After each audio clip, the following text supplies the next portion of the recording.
Madre mia, fii atent ce e aici. Tot de... Auzi cum îi dă gheața.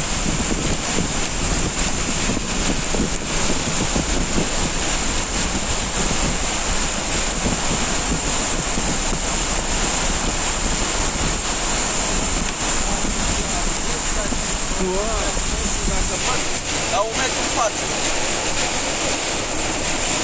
Uite cum trece camionul.